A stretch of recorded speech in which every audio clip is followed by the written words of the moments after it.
girls, it's Haley Reese, and boy, oh boy, do I have a story for you. I just recently filmed a video reading a Craigslist horror story about somebody who encountered some crazy people.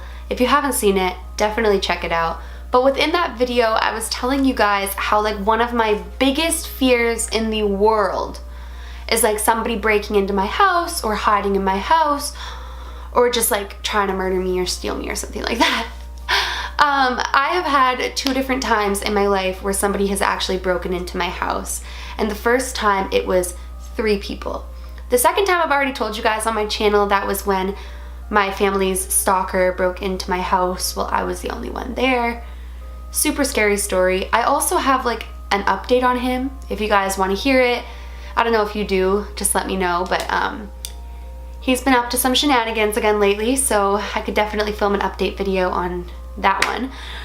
But we're not talking about him today. We are going to talk about the time when I was little that 3 men broke into my house. So I had told you guys that I basically like grew up at my grandparents' house, and I don't even remember the exact age that my mom got her own house. I want to say it was like between 7 to 10, somewhere around there. My mom actually went and we got our own house and everything. But either way, both homes that I grew up in, I was very fortunate to grow up in a very good neighborhood. And what I mean by good neighborhood is, you know, I could go outside, I could go and play wherever I wanted, come home when the street lights went down, and my mom never really worried. Like, I mean, parents always worry, but there was never really a concern for like bad people being in the neighborhood. Totally understand that there's bad people everywhere. I mean, in the best of neighborhoods, the worst people could live. And I know for a fact that in the worst neighborhoods, some of the best people live. So I'm not trying to like stereotype, but I'm just saying like overall, where I lived was a very, very good neighborhood. Now my backyard, you guys, was a 1/4 acre backyard, which doesn't sound like a lot. I mean, like it is a lot, but it's also like, I know people have acres of yards, but I grew up like in the city. So to have like a 1/4 acre backyard was amazing. Like I had a jungle gym, I had a trampoline, I had a really nice backyard, and like my backyard was the backyard that like all of my friends hung out in, so like that was fun. But there's a reason that I'm telling you this. It will come into play in just a little bit. But yeah, we had a really nice like big backyard. So I don't know if I've ever mentioned this. It's probably because to me it's kind of irrelevant, but my sister and I have different dads. I mean, to me it doesn't make a difference. My sister's my sister, whether or not we have different dads, whether or not she came from Venus. She's my sister, so I never really think of it as anything different. I don't call her like my half sister or my stepsister. She's my sister.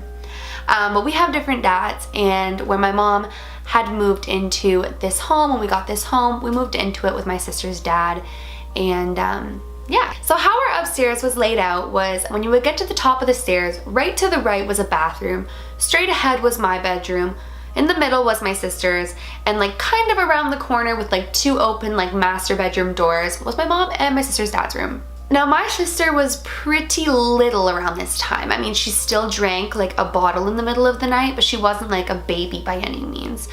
She's 4.5 years younger than me, so I figure if I was around like 7, she would have had to have been around like 3, something along those lines. Don't quote me on time frames because sometimes my memory and dates and stuff can get a little flustered or cloudy, but give or take around there. And I remember on this particular night, both my sister and I ended up in my mom's room, which was totally normal for my sister. She was like just breaking into sleeping on her own. But for me, I've always been a relatively independent child up until like the whole Bloody Mary in the mirror thing and the ghost in the basement, which I haven't even talked about the ghost in that house. Jeez, so many stories. Up until those points, I was really independent. I was really good at sleeping in my own room. So one way or another, we all end up in the same room, which wound up to be a blessing considering what was about to take place. So we're all in the same room and I'm sound asleep. My sister's dad is sound asleep and my mom's sound asleep, but my sister wakes up and she's fussy and she wants her like warm bottle in the middle of the night. So my mom gets up to go and get my sister her bottle. She's getting up, everything seems normal. She gets about halfway down the stairs and she says all of a sudden, intuition kicks in. I personally think it's spirit guides giving you warnings, but her intuition kicks in and she just has this sinking feeling to not go any further. So my mom peeks her head around the corner. And how it was set up was like our stairs came down to the front. Right there we had our front door. Around that corner like led to the kitchen. So you could semi see the kitchen, or like the middle area of the kitchen, like where the sliding doors and the dining room table were, from the stairs. So my mom peeks around the corner and our back door is open this much. And so my mom's like, that's not normal. We always lock our doors. What the heck? So she runs upstairs and she grabs my sister's dad and she brings him halfway down the stairs. They peek around the corner and the door is fully open now. So he runs upstairs with her. He tells her, call 911, lock the door, don't come out for anything, keep the kids here. I'm gonna go figure this out. So he goes to go back downstairs. He peeks around the corner and now the door is shut. Except it was a rainy night and there are little footprints of wet all throughout the kitchen that he can see. So now he knows somebody is in our house. So he goes and he grabs, I believe it was my baseball bat, to be entirely honest with you, and he starts slamming around everything, opening up a closet, slamming it, opening up the laundry room, slamming it. And I remember at this point, I was awake upstairs and my mom's on the phone with the police. My sister is crying and my mom's saying, they're fighting, because she can hear all the slamming downstairs. They weren't fighting. It was like his tactic to like try to intimidate them or like scare them away, I guess. So I start freaking out and my mom's like, I'm going downstairs. And I remember hearing the dispatcher telling her, no, stay put with your kids.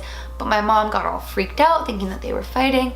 So my mom throws me on the phone with 911. So 911 starts talking to me and they're like, are you scared? And I'm like, yes. And they're like, we're gonna be there soon. And I'm like, how soon? And I'm really like afraid. I have no idea what's going on. There's somebody in the house. It was a nightmare. So upon my mom going downstairs, she realizes that there are like 3 different sets of footprints. One leading towards the basement, one leading towards like the side of the house, and one leading towards like the living room, laundry room area. So now she's realizing that they're outnumbered, and she's realizing that this could be like a very, very frightening thing. So my mom starts to yell out, we've called the police, blah, blah, blah. And now like my sister's dad and her are going upstairs to look. They have no idea where these people are, which just makes it all the more scary. So my mom's upstairs, she's back with us now, and he goes downstairs and the back door is now open again. And there's masked men out on the back porch flicking lighters at him as a threat. And the one guy says, we have weapons. And so he's torn between the fact that they have these like strong like torch lighters and the fact that they're outside and he can see 3 of them, so he believes they're all outside, and all of a sudden they turn and run and he goes to go after them. But by this point the police are banging on the front door. So he decides not to chase them. He decides to go to the front door and he decides to send the police. So the police go to the backyard. The police have dogs, they have everything, and the guys are nowhere in sight. They ran to the backyard, they hopped the fence, and like they left. So now they're looking around and they realize how they got in, and this is so strange to me. We had wood sliding back doors. They had cut with some sort of something, a little like C shape into our sliding door so they could stick their finger in and unlock it. Like, I didn't even know that doors were made able to be cut through like that, but apparently they were. The only thing that they stole was my sister's dad had business cards that looked like $20 bills, but like they were smaller and had different like they were legally like able to look like them because they were different enough that you could tell they weren't. But there was like a stack of them on the table, and I guess like maybe in the moment they thought that they were getting all these $20 bills, but it was just business cards. So they stole all of those, and they were never caught. Now, I had a friend named Amy who lived up the street, who I guess they had ripped into her family's car, so her car was destroyed, and a couple other houses were completely like vandalized and stuff. But regardless, it was just really freaky. And I remember thinking as a kid, because they never found them, that one of them was like maybe hiding in my house. And it was such a fear of mine. Now here's where the story gets kind of funny. So my friend Amy and I, we thought that we could be investigators. And like, you guys, it sounds like a cute little kid thing, but we thought that people would take us seriously. So we geared up and we went door to door asking people with our little notebooks, have you seen anything? Did anything strange happen at this night? Da, da, da. And people were like looking at us like we were crazy. And I remember my one neighbor played along, and looking back now, this is so sweet. She's like, yeah, I think there's something strange in my backyard. And she took us back there, and like we took notes like with our notepad, and like we thought that like we were really gonna solve this crime. So a few nights after the break-in, my friend is sleeping at my house, Amy. This is actually her real name, so hopefully she's like not offended that I'm using it, but whatever. So she's sleeping at my house, and I had bunk beds in my room at the time because like bunk beds are cool. Why wouldn't you want bunk beds?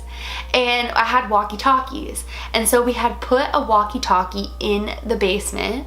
This is kind of like the introduction to the ghost in this basement. This was not a nice ghost. I've never even like really thought about sharing this story either because it's not from my haunted house. It's from like my second house. But anyways, we put the walkie-talkie in the basement. And we had the other walkie-talkie upstairs in my room, and we were both sleeping on the top bunk of my bed. And all of a sudden I started to hear a voice crackling in the walkie-talkie.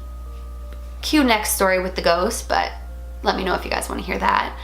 And so I hear the voice, Amy doesn't hear it, but I freak and I climb down the ladder as quickly as I can, and I run and I'm like, Amy, they're down there. And I run into my mom's room and I'm like, Mom, Mom, Mom, Mom, there's someone in the house, there's someone in the house.